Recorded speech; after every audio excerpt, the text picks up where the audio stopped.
எனவே மாணிக்க வாசகருக்கு இறைவன் கொடுத்தது எப்படிப்பட்டதுன்னா, எல்லையில்லாத கருணையை கொடுத்துட்டார். நினைச்சு பார்க்காத கருணையை கொடுத்துட்டார். அதை அவரே வெளிப்படுத்துகிறார். வான் கருணை அப்படின்னார். கண்ணப்பன் ஒப்பதோர் அன்பின்மை கண்டபின். அன்புனா கண்ணப்பன்.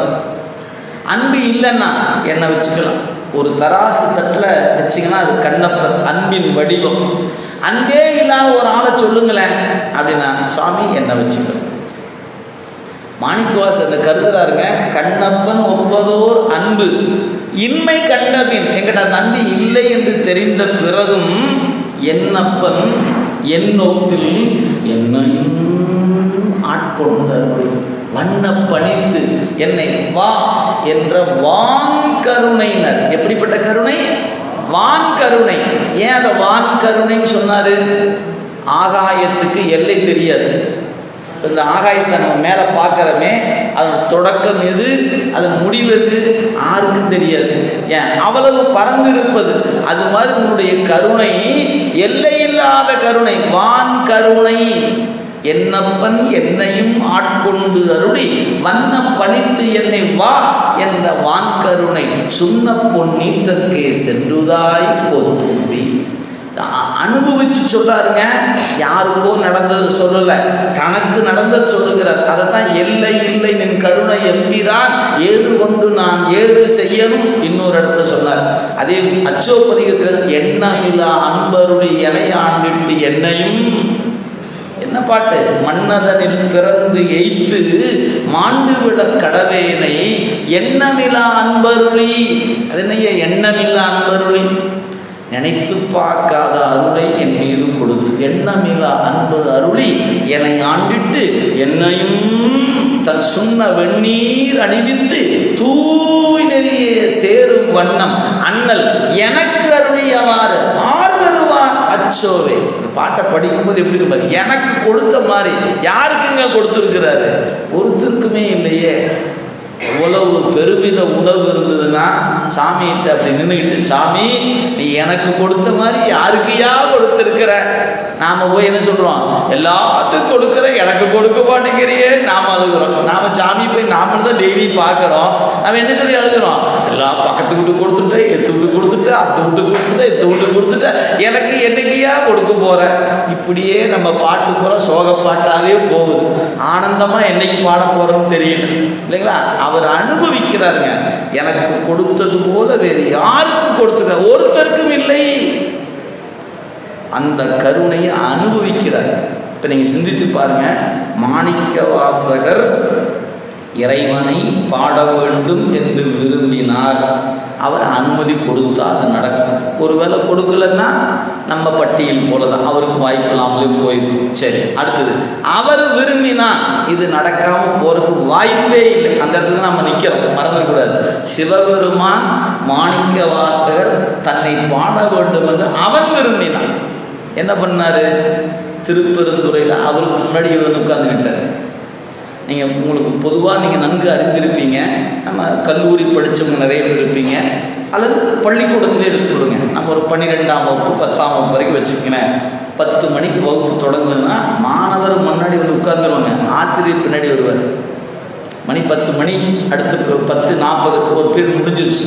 10:45 அடுத்துனா மாணவர் உட்காந்துருப்பாங்க, அடுத்து ஆசிரியர் பின்னாடி வருவார். இதுதாங்க உலகில் நடைமுறை. மாணவன் முன்னாடி வந்துடுவான், ஆசிரியர் பின்னாடி வருவார்.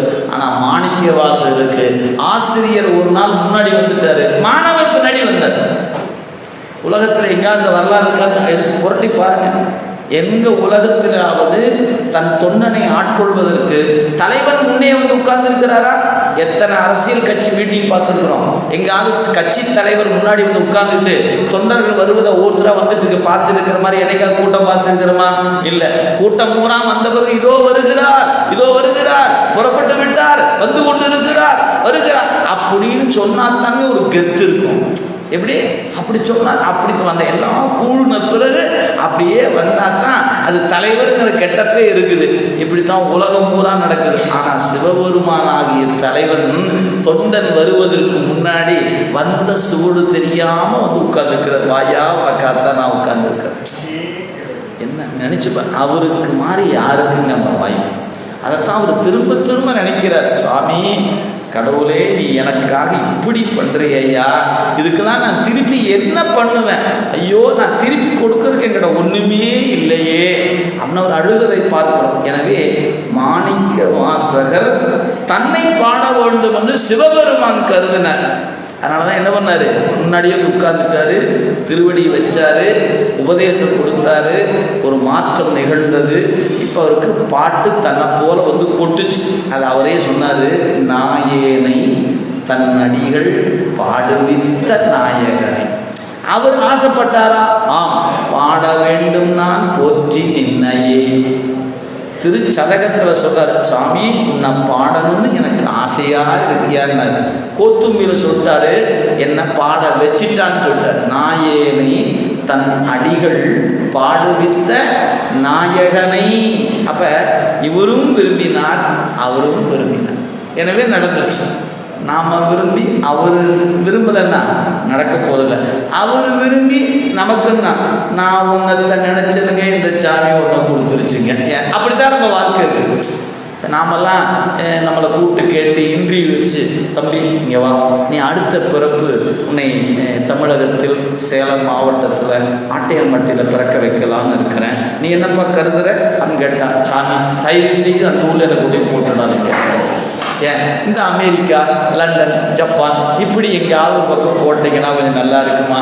அதுக்குள்ளேயும் கூட எங்கேயோ சேலம் மாவட்டத்தில் ஆட்டையாம்பட்டின்னு உள்ள ஒன்றி போடுறேங்கிறீங்களே, தயவு செய்து வேண்டாம் சாமி. யார் ஒரு நெசவாளர் குடும்பத்தில் போட்டலான்னு டிக் பண்ணி வச்சுருந்தா வச்சுங்க, கொஞ்சம் மாற்றி கீத்தி ஏதாவது இப்போ நம்மகிட்ட சாய்ஸ் கொடுத்துருந்தா இந்த அப்பா அம்மாவையே தேர்வு செய்திருப்பான் நிச்சயமாக இருக்கும். ஏன் நம்மளை கேட்டால் கொடுத்தாரு அம்மா அப்பாவை? இல்லை இல்லை, நம்ம பையன் நம்ம கேட்டால் வந்து பிறந்தான்? இல்லை, இது கண்ணதாசனே சொல்றாரு. நாமளும் புதுசாலாம் சொல்ல வேண்டியதில்லை. நம்மை கேட்டு தாய் தந்தையர் வச்சு நம்மளை கொடுக்கல, நமக்கு வந்த பையன் நம்மளை கேட்டுல கொடுக்கல. ஏன் ஒரு வேளை நம்ம கேட்டுதான் என்ன பண்ணியிருப்போம்? சார் சூப்பர் ஸ்டாருக்கு பையனாக போகிறதுக்குலாம் பரவாயில்ல சார், இல்லைன்னா ஏதாவது ஒரு ஸ்டாருக்கு நான் பையனாக பிறந்தா என்னம்மா வாழ்க்கை இருக்கலாம், அதை விட்டு இந்த அப்பா அம்மாவுக்கு வந்து பிறந்துட்டுனே அப்படின்னு நீங்கள் நினைப்பீங்க. இதே மாதிரி தான் நான் அவரும் நினைப்பார். எனக்கு சூப்பர் ஸ்டார் பையனாக பிறந்தா பாருன்னு அவர் நினச்சிருந்தாருன்னா 2 பேரும் முட்டிக்கிட்டு தான் நிற்பார். 2 பேருக்கும் கிடைச்சிருக்காது வாய்ப்பு. அப்போ சாமி பார்த்தாரு, யார் யாரை எங்கே பிறக்கணும் நான் பார்த்துக்கிறேன் அப்படின்னு நம்மளை கேட்காம தள்ளி விட்டுட்டாரா இல்லையா? இப்போ அவன் விரும்பினா கொண்டாந்து தமிழ்நாட்டில் பிறக்க வச்சுட்டான்.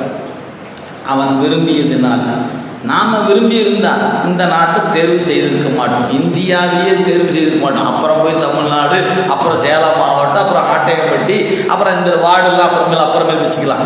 இப்போ நம்மளை கூப்பிட்டு கேட்டிருந்தா நிச்சயம் இது நடந்திருக்காது.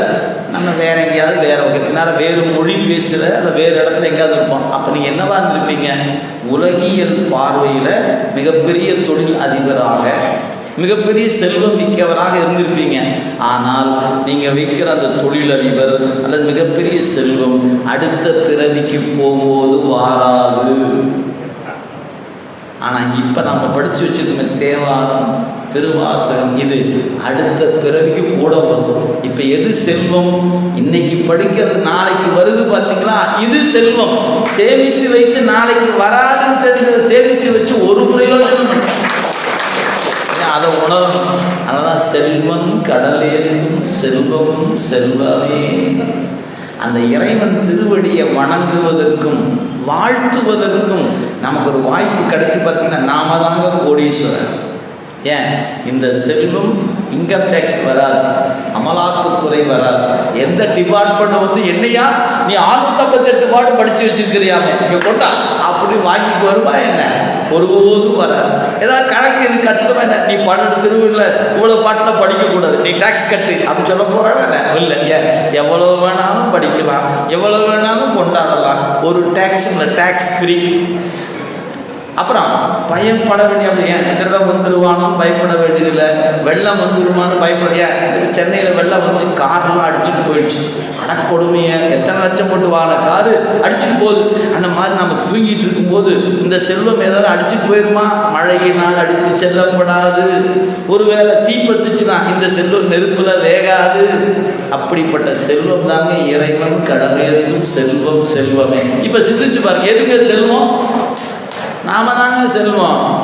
நீங்கள் அதை உணர்ந்துட்டீங்கன்னா எங்களின் ஞாயிறு எமக்கேலோர் எம்பாவாய். அட சூரியன் உதயமானா என்ன போனால் நமக்கு என்னையா? ஏன் நமக்கு என் ஜாமி இருக்கிற நான் இருக்கிறேன், விடு பார்த்துக்கலாம், விடு. வாழ்க்கையில் அவ்வளோதான். ஏன் எவ்வளவு நீங்கள் சம்பாதித்து வைத்தாலும் போகும்போது ஒன்றுத்தையும் எடுத்து போக முடியாது. இதை எல்லாரும் சொல்லி இன்னைக்கு வரைக்கும் சொல்லாருன்னா அருளாளர்கள் பூரா சொல்லிட்டான், சினிமா கவிஞன் பூரா சொல்லிட்டான். ஆனால் நம்ம கேட்டுட்டோமா என்ன?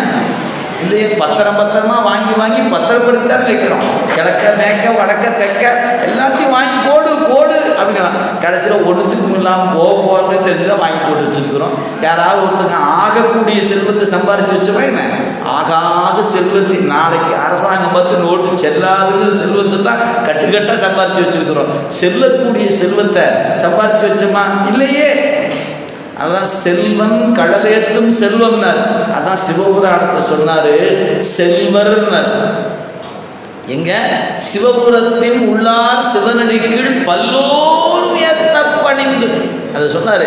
நீங்க இந்த சிவபுராணத்தை அல்லது திருவாசகத்தை நீங்க படிச்சீங்கன்னா என்ன சார் பயன்? எல்லாரும் கையெழுத்து கும்பிட நீங்க மேலே போகலாங்கிற. எங்க நீங்கள் மேலே போகும்போது, எங்க சிவலோகத்துக்கு போகும்போது எல்லோரும் பல்லோரும் ஏத்த பணிந்து செல்வர். நீங்கள் போகும்போது எல்லாரும் கையெடுத்து கும்பிடுவான். இருக்கும்போது ஒரு வயலும் கும்பிட மாட்டாங்க, மறந்துடாங்க. ஏன் இப்போ பார்த்த போன வாரம் ஒரு காட்சி நீங்களாம் பார்த்துருப்பீங்க. தமிழ்நாட்டில் ஒரு 15-20 லட்சம் பேர் போய் அஞ்சலி செலுத்துறதுக்கு கூட்டமாக நின்னாங்க. ஆனால் அத்தனை பேர் ஒரு வயல் ஓட்டு போட்டுன்னு தான் நாடு மாறி இருக்குல்ல. ஒரு வயலும் போடல, வாழும்போது போடலை, போன பிறகு அஞ்சலி செலுத்து போயிட்டான். ஐயா அவரு நல்லவருங்க வல்லவருங்க, நல்லவருங்க வல்லவருங்க. ஐயா நல்லவர் வல்லவரை ஐயா விட்டீங்க, விட்டுட்டோமே. அப்போ என்ன தெரியுது? இதுதான் உலகம். நல்லா நினைவு வைத்துக் கொள்ளுங்க. நாம் வாழ்கிற காலத்தில், அதனால தான் பெரியவங்க சொன்னாங்க, நீ இருக்கும்போது உன்னை பார்க்குறது நிறைய பேர் வருவான். ஒரு வேடிக்கையாக ஒரு துணுக்கு செய்தி சொன்னாங்க, நான் புரிஞ்சுக்கிறதுக்காக சொன்னாங்க. யாரையும் நான் இது காயப்படுத்துவதுக்காக சொல்லலைங்க. ஒரு உதாரணத்துக்கு ஒரு அரசு துறை சார்ந்த ஒரு அதிகாரி, அவர் வீட்டில் ஒரு நாய் வளர்த்து வந்தார். ஒரு அடிபட்டுருச்சு. அதுக்கு ஒரு வைத்தியம் பண்ணார். கேள்விப்பட்ட உடனே ஆளாளுக்கு வந்து, சார் நம்ம வீட்டில் நாய் அடிபட்டுருச்சாமா சார், சார் நாய் அடிபட்டுருச்சோம். எல்லாரும் வரிசையாக வந்து கேட்டு போகிறாங்க. ஒரு நாள் இவர் அடிபட்டு போயிட்டார். எவனாவது வந்தானா? ஒருத்தரும் வரல. ஏன் இவரை ஏன் பார்க்க வந்தான்னு தெரியுங்களா? இவரால் தனக்கு ஒரு லாபம் இருக்குது. ஆனால் நாய் அடிபட்டு விசாரிக்க வந்திருக்கிறான். இவர் அடிபட்டு போன அன்னைக்கு ஒரு வயம் திரும்பி பார்க்க மாட்டான். ஏன்? அதுதான் அரசியல் வாழ்க்கையும் ஆட்சி அதிகாரத்துக்கிற வாழ்க்கையும். ஆனால் அப்படி இல்லை. அன்பை கொடுத்து அன்பை செலுத்தி வாழ்ந்தீங்கன்னா இருக்கும்போது திரும்பி பார்க்குறான். போனவர் 15 லட்சம் பேர் சேருவாங்க அஞ்சலி செலுத்துறது. இதுதான் நிதச்சரமான. ஆனால் பெரியவங்க சொன்னாங்க, நீ இருக்கும்போது என்ன கூட்டவர்னு பார்க்கறது வாழ்க்கை இல்லை. நீ போன பிறகு உன்னால் ஒரு பயனும் இல்லை என்று கருதிய பிறகு உன்னை ஒருத்தர் பார்க்க வராம பார்த்தியா, அதுதான் நீ சம்பாதித்து வைத்த செல்வம். பெரியவங்க சொல்லியிருக்காங்க. நீங்கள் வாழ்கிற காலத்தில் இந்த ஊருக்கு நல்லது பண்ணிட்டு போனீங்கன்னா நாளைக்கு செத்து போன பிறகு மலை போல புரிஞ்சு கிடக்கும். நீங்கள் ஊருக்கு நல்லது பண்ணலைன்னு வச்சுக்கோங்களேன், வாழ்கிற அன்னைக்கு மாலையை வேணால் கூச்சி போட்டு வச்சுருப்பான். எதுக்கு?